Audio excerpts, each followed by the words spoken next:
The Brew House was created to capture and share with you the long history of the Genesee Brewery.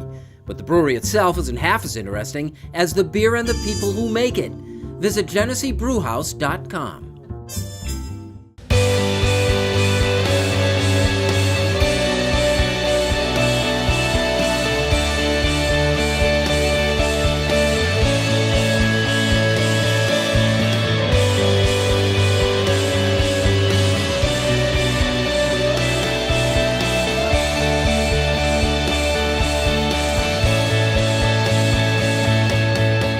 Everyone, and welcome into the original Rochester Press Box presented by the Genesee Brew House. We're at the Brew House this week, as we are every first Wednesday of the month at 12:30. We invite you to come down and watch the taping of the show. Happy to be joined this week by the Buffalo Bills savant of the DNC, Sal Maiorana. Savant, and many other things. I don't know about that, Billy, but thank you. Mike Catalana co-hosting from 13 WHAM News. Good to be back. And Mr. Rogers, Pat Duffy here. Okay. From, I'm the only one that wore a tie here, and I'm getting the unclassy Mr. Rogers comment. We all love Mr. Rogers. Sal, we're coming off the draft. I'm waiting for somebody to come out and say publicly, you know what, we had a bad draft. We blew this. Oh, yeah. So, and we know that's never going to happen. Was the Bills draft as good as we all seem to think it was? Well, I think, Billy, they did a pretty good job. I'm their biggest critic, as you know, but there's nothing to argue about those first three rounds. They addressed needs. They had to address those specific needs. They didn't overthink it, which the Bills have sometimes been known to do. Rather than, best player available. Well, the best player available was probably Shaq Lawson, and he filled a specific need, so good for them. If they traded up to get Reggie Ragland, if they had to do it, fine. He's a good player who should step right in. So I like that pick. I hate giving away picks, but they had to do it apparently. And then the third round, Washington will be a guy who will be able to get in a rotation with the three guys up front. We're told he can play all three spots up front, which is a good guy to have. So I don't think he'll be a starter right away.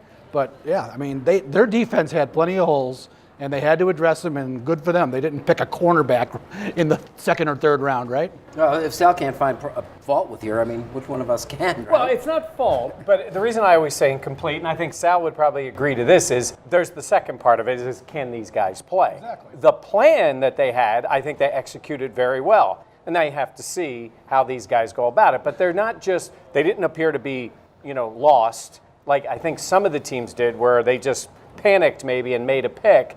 And they did appear to have a plan. They were going for the best player. In likely case, it was a defensive player, which helped them the most.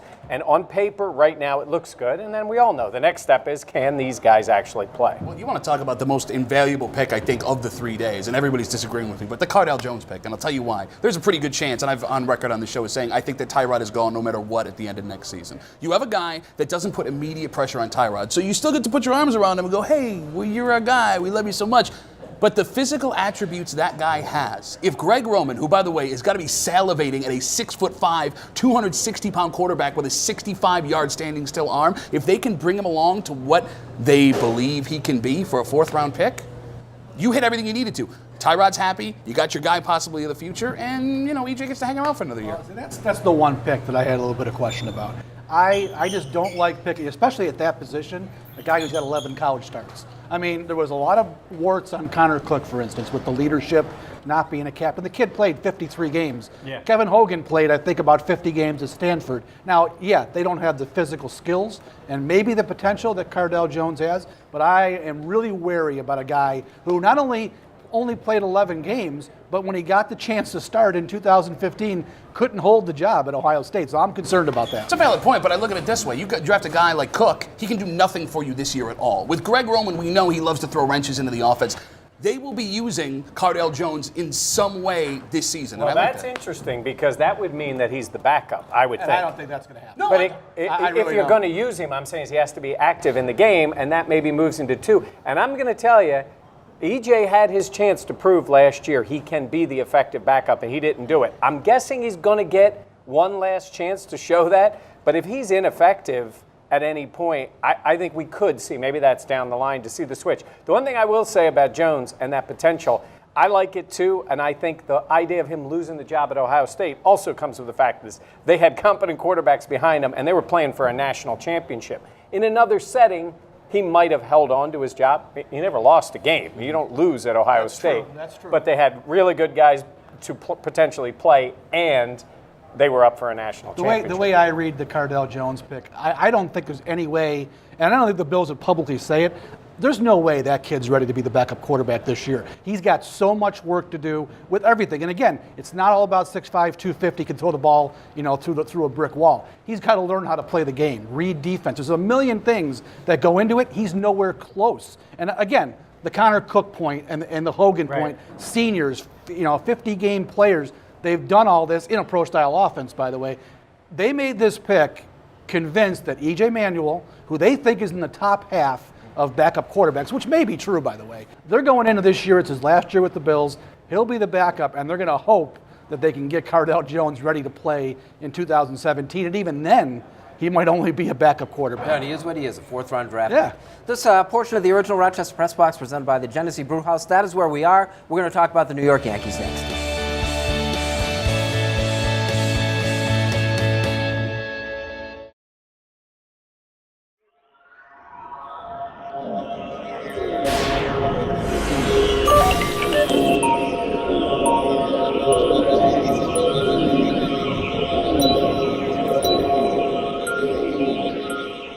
At the time when I went to the combine, one team had flagged me. It was Jacksonville. They had flagged me.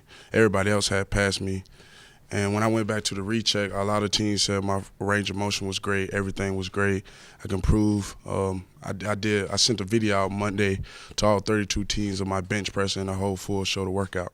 The Hillside Family of Agencies works with youth and families on their own terms, helping them pursue their own goals, whether at home, work, school, or one of the Hillside campuses, offering encouragement and commitment, standing with families, helping to create a healthy future. The Buffalo Bills Quote of the Week was brought to you by the Rochester Geico Office. Give the Rochester Geico team a chance to see how much you could save on all your insurance needs. Call or stop by the office on West Henrietta Road, open Monday through Saturday.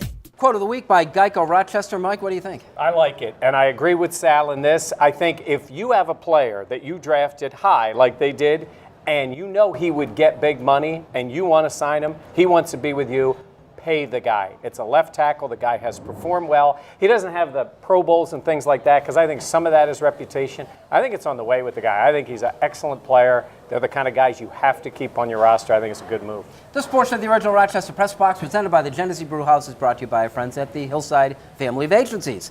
How about those New York Yankees, Sal? Oh, God. Do we have to talk about them? Yeah. Really? I just want to know if it's at all fixable. It used to be that you could never write this team off. Yeah, and it's not. I'm convinced this is going to be the worst Yankee team probably in 25 years, going back to the Stump Merrill era. This team, and I can't, Cashman's in a tough spot because you really couldn't remake the roster with the salary restraints they have with these huge contracts that, two come off this year, two come off next year. But for him in spring training to have repeatedly said that, well, look, we had the second most runs in the major leagues last year. We can keep going. This is a good team.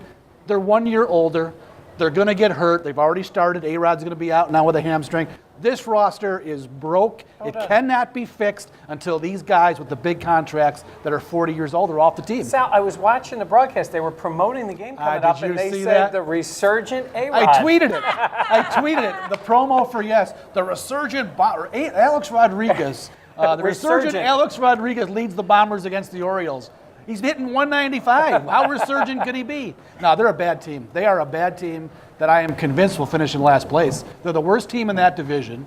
Their starting pitching's been horrible. Yeah. The big bullpen is meaningless if you can't get to the bullpen with a lead, and the roster's got 6 regulars 32 years older, and they can't play. Well, you know what kills them even more? And finally, after 20 years, the rest of that division is really, really good. Toronto's got a losing record. It might be the best team in that division. Baltimore's lighting things on fire. Boston is always Boston. And could this be the end of overpaying guys that you did not grow in your franchise to play for your team? You look at what Toronto did over the last couple of years, pulling guys off a scrap heap and a guy like Batista that they grew within their organization. Maybe this signals the death of throw $40 million at him and let's go win a World Series. No. They're trying to get these contracts off the books now, and they're saving money, hopefully, to go get Bryce Harper in, 18 or 19? 19. Does it make it worse that the Mets look so good? I don't think so. I mean, sure, George Steinbrenner would have been aggravated if the Mets were better than the Yankees, but I'm not sure that Hal Steinbrenner has the same dispassion for the Mets. What's worse is that they're going to be out of the playoffs this year. They are, And I'll give the Yankees credit for this. Despite all the roster problems, the injuries they've had, and during Cashman's tenure, he has had them in contention every year. They're always in the mix. They're not always good. They've always been in the mix. Even last year, I thought that team was lousy. I thought they were a 500 team last year, and they somehow got to the wild card game. I think the one plus is they did not go out and sign the bad contracts to newer guys last year and still were doing the same thing. They kind of knew that this was a bit of a reset year. No matter what Cashman said, he had to know that. But they still got the resurgent A-Rod for one more year after this. Yeah, if he can come back from his latest injury.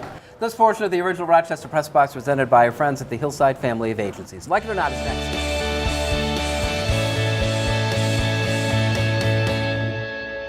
As we go to break, it is time for the Turnbull Heating and Air Conditioning Trivia Question of the Week. When you're searching for a local heating and air conditioning contractor, look no further than one of the most reliable teams in the area at Turnbull Heating and Air Conditioning. Is called Turnbull at 343-2005.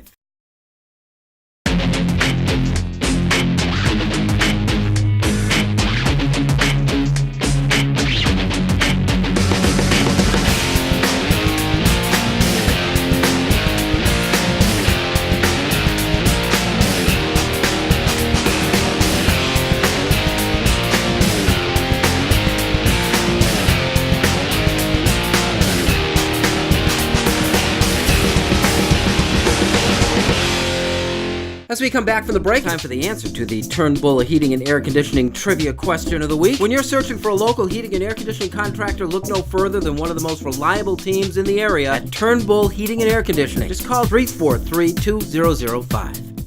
See New York in a whole new way. Amtrak is offering a 15% discount for all travel inside New York State and to Montreal. Visit Amtrak.com for the See New York discount. Safe, comfortable, affordable, and easy. Amtrak. Enjoy the journey.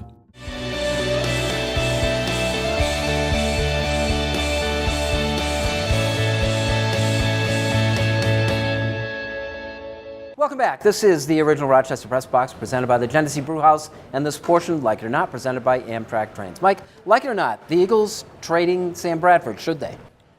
No, I wouldn't do it. And, normally in these circumstances, teams make mistakes. And you could argue that the Eagles made a mistake in terms of having Bradford signed and then going out and making this move. But on the other side, for Bradford, I don't understand what his side is doing. I don't understand. You do these things to create leverage or have leverage. And at the moment, he has none.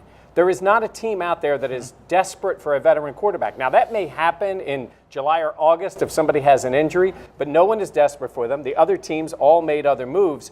There is no obvious landing spot for him now. Why he doesn't just want to play this year, make his $18 million. If he plays decently to well, he's going to have plenty of options at the end of the year. If I was the Eagles, I'd say hold on to him. If he wants to sit out, let him sit out. But I would not just give him away right now. If I'm wrong, he signed this 2-year deal. Yeah, and it's really basically a 1-year deal. He had to know he was signing a bridge deal. Yeah. So why he's all aggravated about this, Sam Bradford, there is no player in NFL history who has won the contract game like Sam Bradford has. Yeah. He got drafted in the last year before the rookie cap, made an unbelievable amount, and then the Eagles give him this contract. Well, he's made $78 million for doing nothing. They were kind of stuck in a way, like they had to make some decision. They didn't know they were going to be able to make this trade, so they gave him the deal. But it was more of like, we like each other. He had an opportunity to become a free agent. He didn't need to sign it. I just think that normally if a player has leverage, and there were 3 or 4 teams out there, you could understand it. I just don't think he has that many options right now. I feel like he was legitimately burned, though. He feels like he was burned. I mean, if you want to play the contract game, sure, he's got the $78 million for doing nothing, but did he ever really have a shot anywhere he was? The teams in St. Louis were always bad. They missed on high draft picks other than him. He finally comes to Philly where it's like, all right, this is going to be my team. And after, again, a season where all the pieces around him are falling apart, they go with somebody else. And if you sit this season, he has no contract coming from him in his free agent season from anybody. Well, the issue was he could have become that free. I just don't think teams were out chasing him. And I don't know who the team is out there that's ready to say, you're our guy long term. He's still going to have to earn that somewhere. Pat, like it or not, Leicester City wins the Premier League. This is a really great story that I heard of for the first time last week because that's all anybody wants to talk about. It doesn't matter. Here's what bothers me on Twitter. You ready for this? People that are going to pretend that they watch Premier League soccer because this story showed up. I know you're not watching soccer. Just because you tweet you're watching soccer doesn't mean you're watching soccer. It's the cool story to do. I get it.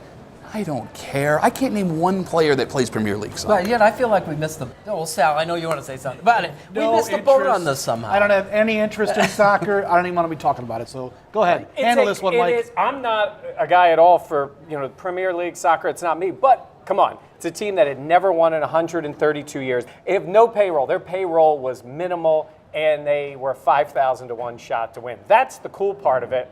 Really, basically, whatever the sport was. Dan Patrick said that the odds were shorter on Elvis still being alive than they were on, and he was being serious, that they were on But I don't Leicester understand City about winning. soccer over there. It seems like it's played all year. Like, when does it ever end? Like, when is they won? According to Mike's Twitter feed, never. Did they win? They won something, so the season's over now? To my Twitter feed. Bro, I see you tweeting about it. Here's the thing. How about this? My men's beer league team is a 5,000 to 1 shot to win a tournament we're playing in next week. You want to come cover that with a camera and tweet about it? It's the same thing here in America. It doesn't matter. Well, I'd put $1 on that. This portion of the original Rochester Press Box brought to you by Amtrak Trains. Enjoy the journey. Unfinished Business is next.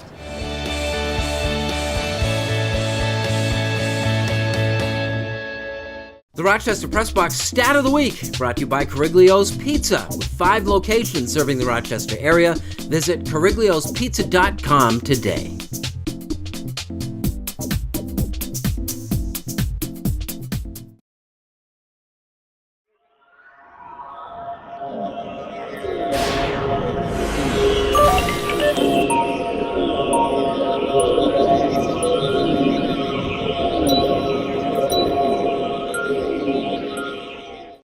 Our Rochester Press Box Genesee Brewhouse Fan of the Week is Brandon Bartz from Rush. He received a $25 gift card from the Brewhouse and a Press Box t-shirt from Brewhouse staffer Tracy McKinney. Congratulations, and thanks for watching the Press Box, presented by the Genesee Brewhouse.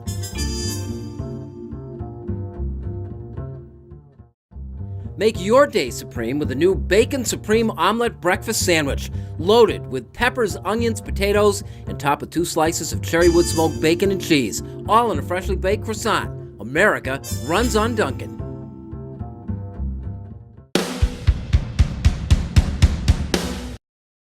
Welcome back to the Genesee Brewhouse and the original Rochester Press Box. It's time for Unfinished Business, brought to you by Dunkin' Donuts. America runs on Dunkin'. Pat, lead us on. I'm watching playoff hockey the other night. You know I'm a big hockey guy. And I'm watching the Pens and Caps series. And I'm watching Alexander Ovechkin have what might be the greatest season by a Russian player ever in the history. And then I'm thinking back to games I've watched before. And it occurs to me that Alexander Ovechkin may be a top 3 hockey player of the last 20 years. And I'm pretty confident he's not going to make it out of this second round of playoffs. And I think back again, he's never made it out of the second round of the playoffs in the NHL. It's very possible, of everybody you could think of, right, your Andre Dawsons, your Archie Mannings, that Alexander Ovechkin may be the greatest wasted talent in the history of sports. There is nobody that would be protected if they put him up for a trade, Washington. You would give anybody you had, with the exception of maybe Connor McDavid. Yet, this guy can't get out of the second round, and the team tries to do things to help him. They can't do it. He is going to go down as one of the saddest examples of team hockey being necessary in the history of the NHL. And as much as I despise him as a hockey player, it breaks my heart a little bit. Is it on him or the team? I think it's a team. I mean, Mike, you watch hockey. That guy plays phenomenal. Yeah. My favorite sport is baseball. Anyone who knows me knows that. And instant replay has come to my game, and it's starting to destroy it. I'm watching a game the other night, Cubs-Pirates. There was a play, a double play. The Pirates manager asked for a replay on the play at first base, thought the guy was safe. He was actually out. So after 4 minutes of trying to figure this out, the Cubs manager, because they called him safe, the Cubs manager goes and wants a replay of the play at second base to see if the guy held the bag before he threw it. 3 more minutes went by. Baseball is a slow enough game. I personally love it. I love the pace of baseball. But for the general population, they need the games to move quicker. Instant replay is dragging everything down like it does in every other sport. We've got all this great technology, and to me, it's a bad thing for the game. I want to get the call right, but at some point in baseball especially, it's the truest game. Everything is perfect about baseball. You've got umpires. Split seconds we're talking about, Mike. And then what really kills me is it takes them so long. We, watching at home, can see the replay and see what the result is. Why it takes 2 or 3 minutes, or in this case, 7 minutes to get it right is beyond me. All right. I'm excited for two reasons about two local guys getting their opportunity. Section 5 guys. We have Quentin Gauze, Bishop Kearney, Bruce Johnson, and Gates Chili, both getting their shot in the NFL. I'm secondarily excited because they're going to the Philadelphia Eagles. These are two good kids, hard workers, both thought they had an opportunity to get drafted, but are both going into a good situation. The Eagles lack depth on the offensive line, and they certainly lack depth at linebacker. Both of these guys will get a legitimate chance to make the team. They are good kids who've given back to their community. They are hard workers, and I think both of them have a legitimate shot to be playing in the NFL next year. You know what is odd? It seems like we have fewer of them. You know, we used to have the tight ends, a running back, Roland Williams, a punter. I think we're going to have more. I think it's starting to build a little bit. I think we've done better, and next year, I think Dron Jones is going to be a high draft pick, second, maybe even late first round. I did a story on those two, Gauze and Johnson. I talked to them both. Really good kids. So yeah, I'm hoping that they can do something in the NFL. Cool. This portion of the original Rochester Press Box brought to you by Dunkin' Donuts. America runs on Dunkin'. Sal, great as always to have you in. Thanks very much. Thanks, Billy. Mike, Thank my you. friend. Pat? Why don't you guys get a tie or something, huh? All right. I like the sweater. A little warm for the sweater. And we all love Mr. Rogers. Thank you for joining us. We'll see you next week on the original Rochester Press Box.